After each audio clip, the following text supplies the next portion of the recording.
Hola amigos, soy Liliana y aquí estoy para acompañarlos nuevamente en la serie Estrés y Vida Cristiana.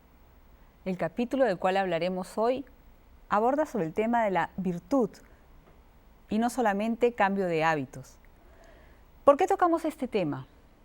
Definitivamente es importante resaltar dentro del tema de estrés que muchas veces vamos a apuntar a tratar de cambiar aquellas situaciones, aquellas conductas que pueden ser perniciosas en una situación de estrés. Pero la propuesta desde nuestra fe, desde nuestra visión de la realidad, es mucho más integral y completa. Es cultivar virtudes. Pero para poder entrar más a profundidad en este tema, recordemos algunos conceptos esenciales. Estrés es entendido como un proceso donde la persona se percibe exigida ante una demanda y al mismo tiempo, de manera subjetiva, se siente desbordada y con pocos o ningún recurso para poder salir al encuentro de una respuesta. Esta demanda es evaluada como significativa por esta persona y por lo tanto van a darse una serie de ideas, de emociones y de conductas a partir de la lectura, de la decodificación de que no puede responder. Es por eso que en otros capítulos hemos estado viendo la necesidad de ir transformando estas ideas de una metanoia, de una manera mucho más objetiva de enfrentarse a la realidad o de afrontarla. También hemos hablado de la educación de las emociones. Es importante también transformar las conductas. Sin embargo, muchas veces la tendencia de la psicología actual suele ser quedarse a un nivel formal. Para quienes puedan haber visto la película de hace años ya, pero que es considerada como una muestra de la psicología conductista, la película La Naranja Mecánica es un claro ejemplo, bastante, a veces hasta grotesco, pero bastante claro de que puede cambiar la conducta por medio del reforzamiento. En el caso de esta película era por un reforzamiento inducido a extinguir o, si se quiere, frenar la conducta no deseada, pero no necesariamente van a cambiar las ideas y las emociones. Me remito entonces a la necesidad de tener que transformar estas conductas, pero de una manera integral, de una manera completa. Es por ello que las virtudes van a responder mucho más. Nos preguntaremos ahora, ¿y qué es una virtud? ¿Cuál es la diferencia en que yo cambie una conducta y que tenga que cultivar una virtud? Acudamos al interesante concepto que nos brinda Santo Tomás de Aquino. Él nos dirá, y aparece en sus pantallas también, para que puedan leerlo lentamente, cuando nos habla sobre la virtud, nos dirá: el hábito es una cualidad en el hombre que le predispone para el bien o para el mal, en lo que concierne a su naturaleza humana o a sus acciones humanas. Va a hablarnos del hábito porque efectivamente la virtud va a ser un hábito operativo bueno. No es simplemente una conducta adaptativa. Pensemos en un ejemplo. Si yo tengo a mi cargo una serie de responsabilidades en mi trabajo, si yo tengo a mi cargo el cuidado de otras personas en el hogar, puede hacer que, si no tengo a tiempo, un ejemplo que muchas veces les preocupa a las amas de casa, a las mamás, es no tener a tiempo la comida, pero se siente fatigada, se siente extenuada. Sin embargo, prefiere el estar dilatando y trata de hacer las cosas rápido para que ya estén, para evitar que se quejen, para evitar gritos, para evitar malestares de los demás. Sin embargo, ese cambio de conducta, que es adaptativa o adecuada para que los demás no reaccionen mal y de tal manera en usted no se genere un mayor malestar y no intensifique esa situación de estrés en que vive, no es una virtud, o por lo menos no necesariamente va a ser parte de una virtud. En la virtud se trata de ir creando hábitos y orientados al bien. Sabemos que la virtud de la responsabilidad, la virtud de la puntualidad en lo que hacemos, es algo que nos va haciendo más humanos, más personas. Es algo que nos lleva al bien. Entonces se trata de eso, de ir repitiendo una serie de conductas que van orientadas al bien de la persona, cuando sí, entonces vamos a poder ir hablando de ir cultivando, y por eso se usa mucho la palabra cultivar una virtud. es entonces que vamos a comprender la diferencia entre una propuesta que nos anima a cambiar algunas conductas para adaptarnos mejor, para que la situación no sea tan negativa, no sea tan mortificante, pero se quede insuficiente, porque muchas veces puede apelar a la formalidad, muchas veces puede ser motivada simplemente por el temor de no generar problemas. En cambio, cuando hablamos de una virtud, es algo que se va haciendo habitual y propio de la persona.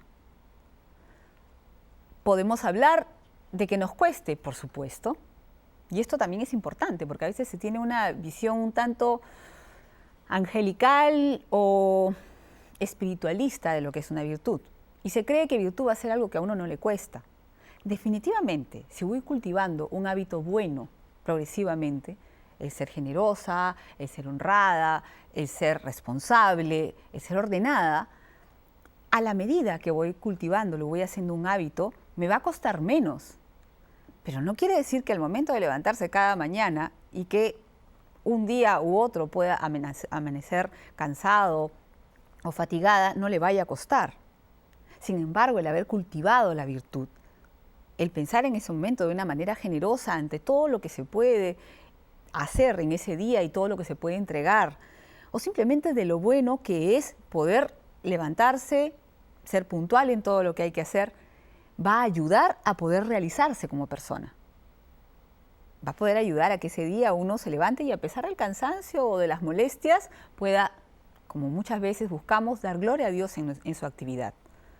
Entonces, la virtud, que quede claro, no es algo que va a ser automático, no es algo que brota de la nada.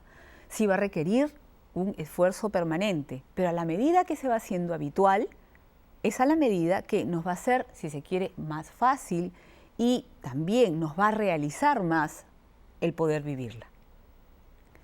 Ahora bien, una resolución práctica para poder ubicar estas acciones o conductas que muchas veces tenemos como habituales y que se han convertido por la repetición en vicios, podría ser este medio que ahora aparece ante sus pantallas, que lo han visto en otros de los capítulos, con el propósito de cambiar ideas o emociones. Pero en este caso nos vamos a centrar en la parte que es cambiar acciones. Ven entonces ahora nuevamente este cuadrito donde había que describir la situación que podía presentarse como estresante. Muy bien, en esa parte que dice situación se describe, luego las ideas, luego las emociones y finalmente las acciones. Les pongo un ejemplo traído de hace poco de una persona cercana que acude a consulta y que está justo en la parte del tratamiento de recuperación. Esta señora se levanta y justamente se había hecho el propósito de tener una caminata diaria como algo que es parte de su terapia y que le ayuda mucho.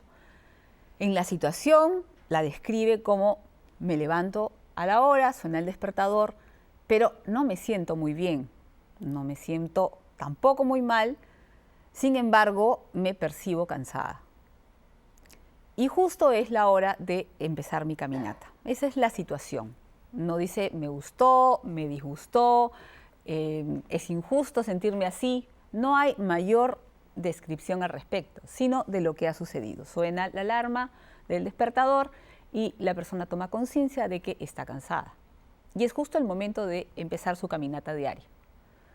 Las ideas que ha tenido al respecto son registradas en la siguiente columna, esa que va a ver ahora usted, donde aparece ideas.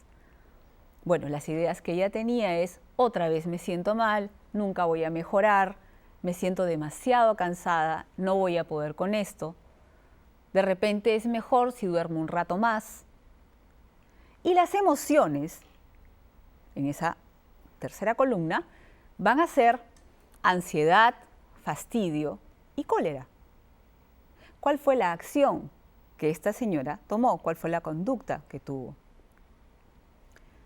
Apagar la alarma y pasar el tiempo de su caminata y seguir durmiendo, y en este caso se quedó durmiendo hasta mediodía. ¿Qué ocurre? Vemos que en este proceso, que es paso a paso de ir recuperándose de una situación de estrés, que es dentro del tema del cual estamos hablando, esa caminata sí es importante. la caminata de un día, del otro día, del otro día, van ayudando a que se vaya haciendo justamente un hábito que va fortaleciendo físicamente y también a otros niveles a la persona.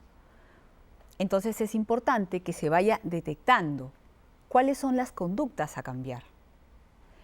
En la segunda parte de la hoja que le presentamos es donde se va a poner la alternativa. Es decir, si volviéramos atrás, tipo una película, ¿cómo sería la mejor manera de actuar? Y la mejor según la propia salud, pero sobre todo recordemos, según la propia realización personal, según el cumplimiento de los propósitos y las metas que nos hemos planteado. La situación es la misma, suena la alarma del despertador, la persona toma conciencia de que está cansada y ¿qué piensa? Me siento cansada, de repente ya habían sido informada y puede pensar, ya me dijeron que hay días que no van a ser tan buenos, pero que igual me esfuerce al máximo de lo que pueda, voy a tratar. Esa sería una idea de esfuerzo, de deseo de cultivar la virtud. La emoción, evidentemente, también puede ser de cierta ansiedad, de cierto fastidio, pero no necesariamente tiene que llegar ni a la cólera, ni a la rebeldía, ni a la mortificación de experimentarse particularmente cansada ese día. Y la acción se espera que sea igual, hacer el esfuerzo de levantarse y de repente a un ritmo más lento poder salir a caminar el tiempo que se había propuesto.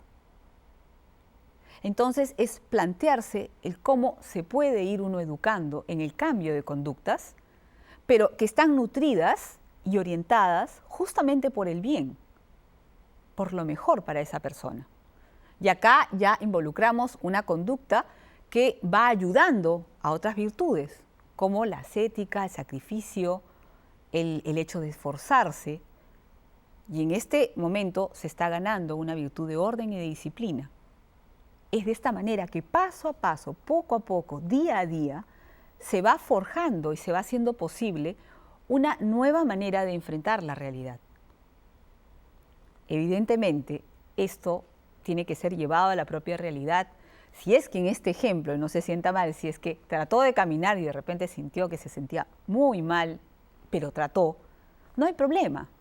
El punto es que se vaya cada vez un poco más de la percepción que uno pueda tener. Además, recordemos, y esto lo saben quienes ya han ido pasando por un proceso así, de que muchas veces la reacción inicial o la sensación inicial puede ser de malestar, pero cuando ya se empieza a hacer, ya sea esta caminata, ya sea algún deporte, la persona va experimentándose mejor y además a la larga los frutos son evidentes.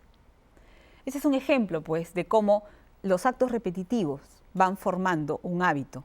Y cuando estos hábitos están orientados al bien, cuando están orientados al humanizarnos cada vez más, podemos ir hablando de virtudes que responden mucho más al ser humano, lo planifican mucho más que simplemente un cambio de conducta.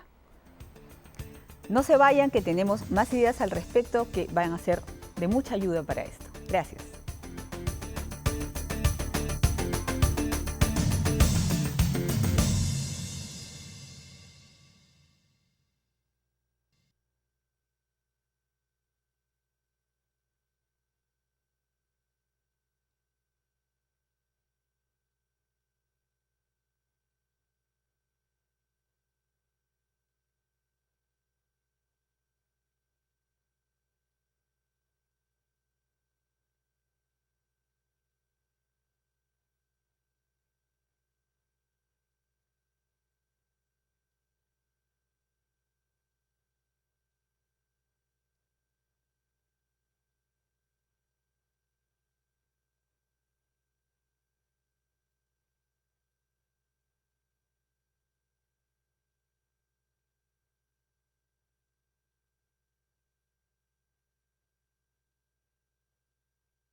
Hola amigos, gracias por continuar con nosotros.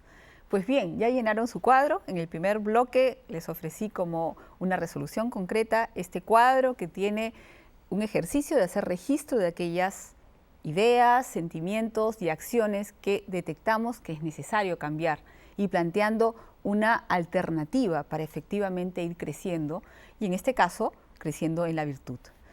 Pues bien, al hacer el ejercicio y mirar esta hoja, nos damos cuenta de algo.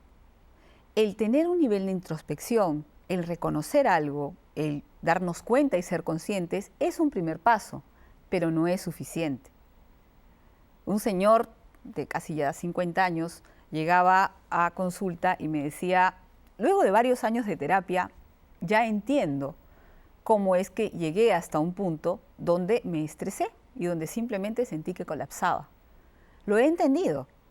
He comprendido las negligencias y todo aquello que hice mal. Pero lo que más me preocupa es que sigo estresado. Y yo creo que eso es muestra de que a veces pensamos que mágicamente, a partir de una comprensión, todo va a cambiar. Pero la vida no es así. La vida es mucho más interesante y nos plantea conquista. Todas aquellas virtudes que usted en este momento puede contar en sí mismo o en sí misma, se han logrado paso a paso. Para quienes hayan realizado algún deporte o sepan tocar algún instrumento, saben que se empieza paso a paso de manera gradual, pero es necesario el esfuerzo. Es una conquista, es ir avanzando gradualmente hacia la meta que uno se propone. Entonces vemos aquí que no solamente basta con, como les digo, tomar conciencia de algo, es un primer gran paso, porque a veces en medio del estrés la persona se siente perdida, no sabe cómo hacer, qué es lo que tiene que cambiar, quisiera que todo el mundo le diga qué hacer para que esto ya pase. Pero se trata de, como hablábamos en otros capítulos, de ir adquiriendo el señorío de uno mismo.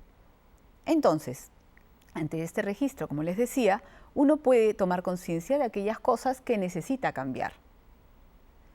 Esa toma de conciencia es un primer paso. Y el segundo paso va a ser el poder ejercitarnos en el entendimiento y en la voluntad. El entendimiento va a ser esta comprensión de poder ver aquello que necesita ser cambiado y hacia dónde nos vamos a dirigir. El entendimiento busca justamente el poder captar la verdad. ¿Qué es lo que me va a ayudar? ¿Qué es lo que me va a ayudar a sanar o a salir de esta situación difícil? ¿Cuál es el bien mejor para mí? Esta verdad, esta búsqueda de la objetividad, justamente la vamos a lograr con nuestro entendimiento. Es allí entonces donde vamos usando nuestra inteligencia.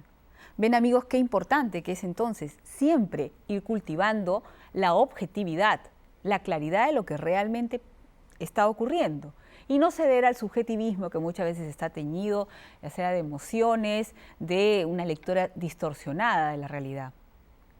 Pero también se necesita la otra parte, que es la educación de la voluntad. Es algo que, lastimosamente, muchísimas personas padecen y es una voluntad debilitada. No nos llama tanto la atención, ya que nuevamente en medio de una cultura donde se promueve muchas veces el hedonismo, el capricho, la inmediatez, es claro que no se va a propiciar la educación de una voluntad fuerte. ¿Qué actitud y muchas veces qué reacción provoca el hablar de ascética, de disciplina, de oblación, de magnanimidad?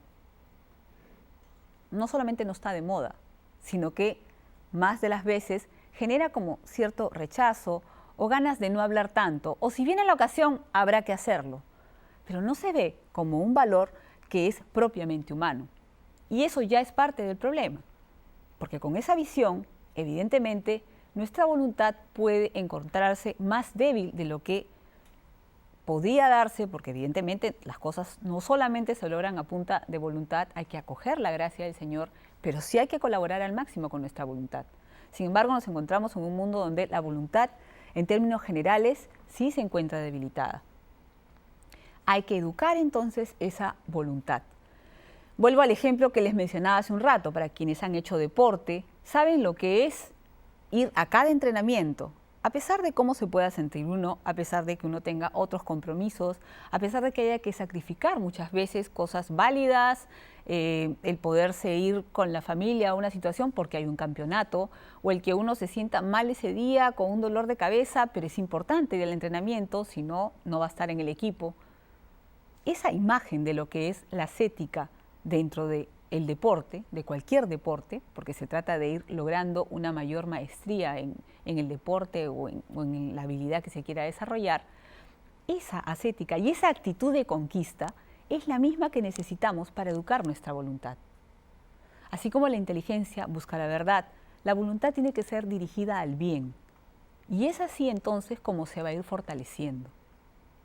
No se trata de un voluntarismo, de querer resolver la situación solamente por el esfuerzo y únicamente gracias al esfuerzo. Se trata de, mediante el fortalecimiento de la voluntad, poder cultivar virtudes. Ahora bien, me podrán decir, yo intento, y por más que intento, no veo grandes progresos. Y es acá donde nos topamos y nos encontramos nuevamente con nuestra realidad. Y es una realidad, como hablábamos en otros capítulos, de ser criaturas de Dios, personas frágiles, contingentes y necesitadas de Dios. Entonces, por medio de la voluntad, yo voy repitiendo una serie de esfuerzos dirigidos a un bien. Es importante que los dirija hacia algo que yo descubro como bueno, pero no que subjetivamente descubro como bueno.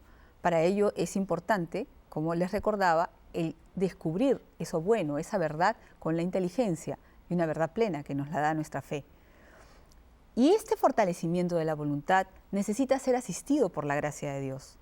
Es allí donde vemos cómo la gracia de Dios nos capacita para poder colaborar cada vez más en aquello que hacemos. La gracia del Señor va a fortalecer esa voluntad, pero Él quiere que vayamos poniendo de nuestra parte, desde el buen uso de nuestra libertad, en cada paso más adelante. Entonces, en esas metas, en esos objetivos que nos hemos planteado, recuerden ustedes la recomendación de hacer un plan de vida en todas las áreas, de tener un objetivo para el mes, para el siguiente mes, cosas que ir realizando durante todo el tiempo para ir creciendo cada vez más en virtud y en cambio de mente, de sentimientos y de acciones. Recuerden que eso se va logrando progresivamente, pero que al mismo tiempo tiene que estar respaldado del fortalecimiento de la voluntad. Y es así como la inteligencia, el entendimiento y la voluntad van a poder ayudar, empujar, impulsar el cultivo de la virtud. Y va a poder así, gracias a la gracia de Dios, va a poder constituirse una disposición permanente, algo que es propio de la persona, algo que ya es parte de la persona, algo que es parte de su vida. Y así podemos entender por qué muchas veces cuando vemos a una persona que es muy responsable, que es generosa, que es magnánima, que es honesta, pareciera que no le cuesta. Y es que en realidad el hecho de irlo forjando durante toda su vida va haciendo que se convierta en una disposición del alma.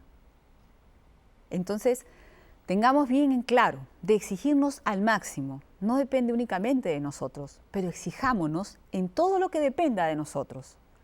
Y de abrirnos con confianza, con esa esperanza de poder ser transformados por el Señor y de abrirnos a esta gracia de Él, que es la que nos va a transformar.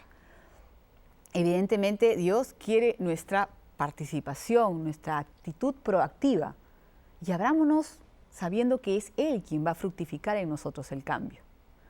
Pongamos de los dos elementos tan importantes en el cultivo de la virtud y en el cultivo de nuestra propia conversión: la colaboración humana, el esfuerzo, la ascética, el cultivo de las virtudes y la apertura a la gracia transformante de nuestro Señor.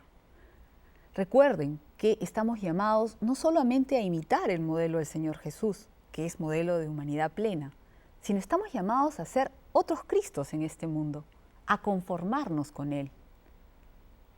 La meta es muy alta, es tanto lo que nos da Dios. Esa meta es la santidad. Y como venimos repitiendo en todos estos capítulos, que sean estas situaciones de estrés, de una crisis dado en un momento de nuestra vida, una ocasión aprovechada en medio, sí, de las dificultades, la fragilidad, el sufrimiento que pueda conllevar, que sea ocasión para reconciliar todas aquellas cosas que eran necesarias de reconciliar en la clave del Señor Jesús. El poder ir forjando en nuestra vida cotidiana esa conformación con Él y dejar que actúe en nuestra vida para ser los santos que este mundo necesita. Muchas gracias.